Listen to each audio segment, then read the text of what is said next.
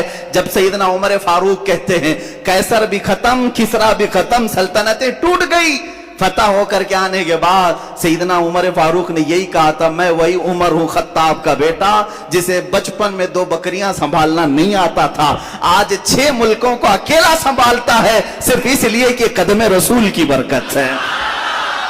یہی تو اثر ہے مصطفیٰ کریم کے تذکرے کا، یہی تو اثر ہے ایمان کی تازگی اور روح کی بالیدگی، یہ میرے آقا کے نام میں اللہ نے رکھی ہے۔ میرے عزیزو، سیدنا، یہ میں بہت بڑی بات عرض کر رہا ہوں، حضور پاک صلی اللہ تعالی علیہ وسلم کے عزیز چچا جنہوں نے آپ کی زندگی بھر حمایت کی، جناب ابو طالب، ان کا یہ شعر ہے، ان کا یہ کہنا ہے۔ میں اس بحث میں نہیں جاتا، بہت سارے لوگ اختلافی بحث میں پڑے ہوئے ہیں، جناب ابو طالب کے متعلق بہت ساری بحثیں کیا کرتے ہیں، مگر میں اتنا کہتا ہوں کہ انہوں نے حضور کی شان میں کہا تھا، یہ رسول کا چہرہ وہ ہے جس چہرے کی برکت سے بارش بھی مانگو تو بارش آ جائے۔ ان کے چچا نے کہا تھا یہ چہرے پاک میں یہ اثر ہے کہ اللہ کی بارگاہ میں اس چہرے کے توسل سے بارش مانگی جائے، رب تعالیٰ بارش بھی اتارے گا۔ اے میرے عزیزو، تم اپنی قسمت پر کیوں نہ قربان جاؤ، اس رسول پاک کو اللہ نے تمہارے حصے میں عطا کیا ہے۔ یہی تو قرآن میں کہا لَقَدْ مَنَّ اللَّهُ عَلَى الْمُؤْمِنِينَ إِذْ بَعَثَ فِيهِمْ رَسُولًا مِّنْ أَنفُسِهِمْ، اس اللہ نے تم پر بہت بڑا احسان کیا ہے کہ تمہارے درمیان اپنے محبوب رسول کو پیدا کیا ہے، وہ اب تم پر عذابات نہیں ڈالتا۔ پچھلی قوموں کی طرح گناہ آج بھی ہیں، نہ پتھر برستے، نہ آگ برستی ہے، نہ ہواؤں کا عذاب، نہ خنزیر بنائے جاتے ہیں، نہ کتے بنائے جاتے ہیں، نہ خنزیر نہ بندر بنائے جاتے ہیں، کچھ نہیں ہوتے۔ گناہ آج بھی ہیں، عذابات الگ قسم کے آ رہے ہیں، اب بھی آ رہے ہیں، لیکن وہ عذابات نہیں آتے پہلے کی قوموں کے۔ کیوں؟ قرآن کہتا ہے اس لیے کہ ان کے درمیان میرا رسول آرام فرما۔ وَمَا كَانَ اللَّهُ لِيُعَذِّبَهُمْ وَأَنْتَ فِيهِمْ، اللہ وہ عذاب اب نہیں بھیجے گا اس لیے کہ تمہارے درمیان میرا رسول ہے۔ رسول پاک صلی اللہ تعالی علیہ وسلم کی برکت ہے۔ میرے عزیزو، لوگ جو یہ کہتے ہیں کم ہیں تعداد میں، اقلیت میں ہے، مائنورٹی میں ہے، تبھی تو مزہ ہے سر چڑھ کے بولنے کا۔ زیادہ ہے، میجورٹی ہے تو تعداد پہ بھروسہ آ جاتا ہے، اسلحے پہ بھروسہ آ جاتا ہے، گھمنڈ اسباب پر آ جاتا ہے۔ کم ہو اور پھر حق بولو تو اللہ پر بھروسہ زیادہ ہوتا ہے۔ کم ہو اور کہیں سے کوئی طاقت تمہارے سپورٹ میں نہ ہو، پھر بولو، مزہ بھی آتا ہے، پیچھے رسول پاک کی بیکنگ بھی ہوتی ہے اور اللہ کی عنایتیں بھی ہوتی ہیں۔ تم کس انتظار میں ہو؟ طاقت آئے تب بولیں گے، حکومت آئے تب بولیں گے، تب تو تم اپنی حکومت کے بل بوتے بولو گے، جیسے آج یہ خنزیر چلاتے ہیں، وہ اپنے تخت کے بل بوتے بول رہے ہیں، ورنہ تو ان پاکھنڈیوں کی حیثیت کیا ہے کہ یہ اسلام کے خلاف بول سکے؟ تخت اگر بھیک میں مل گیا یا جعلی طریقے سے مل گیا تو اس تخت کے ذریعے سے بول رہے ہیں۔ کمال تو اس وقت ہے جس کے پاس نہ کوئی الیکشن کی سرٹیفکیٹ، نہ اس کے پاس کوئی دولت، نہ مجھ جیسے فقیر کے پاس کچھ نہیں، اگر میں بول سکتا ہوں تو صرف یہ نسبت رسول ہے۔ الحمدللہ، مسلمان کو جو حق بولنے پر کوئی چیز آمادہ کرتی ہے تو وہ سیاست، حکومت، طاقت نہیں بلکہ محبت رسول آمادہ کرتی، حضور پاک صلی اللہ تعالی علیہ وسلم کی محبت آمادہ کرتی۔ عزیزان گرامی وقار، رسول پاک صلی اللہ تعالی علیہ وسلم کا تذکرہ یہ ہماری جانوں کے لیے، ہماری روحوں کے لیے بہت ضروری ہے، بہت ضروری غذا ہے۔ آپ خود محسوس کریں گے زیادہ دن تک اگر حضور کو نہیں سنو گے تو دل مرجھانے لگتا ہے، دل کے اندر کمزوریاں آتی، گناہ کی طرف بڑھنے لگ جاتا ہے، جہاں اسے مصطفیٰ کی یاد آ جائے پھر اس کی آنکھیں بھیگ جاتی ہیں، پلٹ آتا ہے، مسجدوں کی طرف دوڑتا ہے، اپنے نبی کی محبت میں کچھ نہ کچھ خیرات صدقات میلاد کرنے لگ جاتا ہے۔ یہ حضور پاک سے دور جتنا جاؤ گے بے چینی اتنی بڑھتی جائے گی، بے سکونی بے قراری اتنی بڑھتی جائے گی۔ اور اس کا اندازہ کرو، جتنا قریب ہوتے جاؤ گے، جتنے قریب ہوتے جاؤ گے، وہ نور کے ان جہانوں کا سفر کرنے لگ جاؤ گے جہاں تمہارے برابر کا کوئی آ نہیں سکتا، کوئی آ نہیں سکتا۔ حضور پاک صلی اللہ تعالیٰ علیہ وسلم سے قربت کا جو سفر ہے، اے نوجوانوں، یہ خوش قسمت لوگوں کو سفر ملتا ہے جو سب کچھ چھوڑ دیا ہو، جیسے صہیب رومی کی طرح اپنے ماں باپ بھائی بہن سب کو چھوڑ کر مکہ سے نکلے تھے۔ ماں نے پکار کر کے کہا، صہیب تمہارے بدن پر جو کپڑے ہیں یہ ہمارے سلائے ہوئے ہیں، تیری کمائی کے نہیں۔ وہ بھی نکال کے دے دیا، وہ بھی نکال کے دے دیا۔ مدینے جانا تھا رسول پاک کی بارگاہ میں، کیا پہنا؟ ٹاٹ کے کپڑے، گونی جو تھیلا ہوتا ہے اس کو اوڑھ کر کے کانٹے لگا لیے۔ اتنے پہ نہیں، باپ نے گنڈے بھیجے راستے میں اور مار توڑ کیا، اتنا مارا کہ ناک سے خون آیا۔ صہیب اس کے باوجود خاموش نہیں رہے، سفر جاری رکھا، سفر جاری رکھا، یہاں تک کہ 8 دن کے بعد کمزوری کے عالم میں زخموں کے ساتھ مدینے پہنچ رہے ہیں تو صحابہ کہتے ہیں مغرب کا وقت تھا، میرے آقا صلی اللہ علیہ وسلم مسجد نبوی سے بار بار باہر نکل رہے تھے، بار بار باہر نکل کر دیکھ رہے تھے۔ صحابہ نے پوچھا، آقا کوئی قبیلہ آ رہا ہے، کوئی وفد آ رہا ہے ملاقات کے لیے؟ میرے آقا نے فرمایا نہیں، میرا ایک دیوانہ آ رہا ہے، سب کو چھوڑ کر کے آ رہا ہے، ساری چیزیں چھوڑ کر آ رہا ہے۔ وہ غیب دار رسول انتظار میں تھے، جب صہیب پہنچے میرے آقا نے سینے سے سینہ ملایا، اپنی چادر مبارک اٹھا کر انہیں پہنا دیا۔ حضرت صہیب کہتے ہیں میرے سارے زخم کافور ہو گئے، جتنا درد تھا سب نکل گیا، جتنا غم تھا ماں باپ کو چھوڑنے کا، ایک بار سینے سے سینہ کیا ملا، سارے غم تمام کافور ہو چکے تھے، اور زندگی بھر اس چادر کو اپنے جسم سے الگ نہیں کیا۔ حضرت صہیب اسی چادر کو لے کر قبر میں بھی دفن ہو گئے۔ اخیر تک وہ کہتے تھے، اے لوگوں سنو، دنیا میں اگر سب سے زیادہ عزیز کوئی ہوتا ہے تو وہ ماں ہوتی ہے، سب سے زیادہ محبت کوئی کرتا ہے وہ باپ اور ماں ہوتے ہیں۔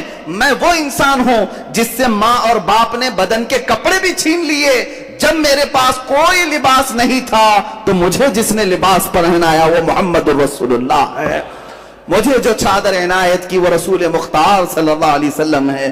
عزیزان گرامی وقار، رسول پاک صلی اللہ تعالیٰ علیہ وسلم کی جس کیفیت کو، جس صفات کو مجھے آج عرض کرنا تھا وہ یہ تھی کہ اللہ نے انہیں فرمایا، اے نبی آپ فرما دیں، قل یا ایھا الناس انی رسول اللہ الیکم جمیعا، اے نبی آپ فرما دیں، اے انسانوں میں تم سب کے پاس رسول بن کر آیا ہوں، انی رسول اللہ علیکم جمیعا، سارے انسانوں کے لیے، مسلمانوں کے لیے نہیں۔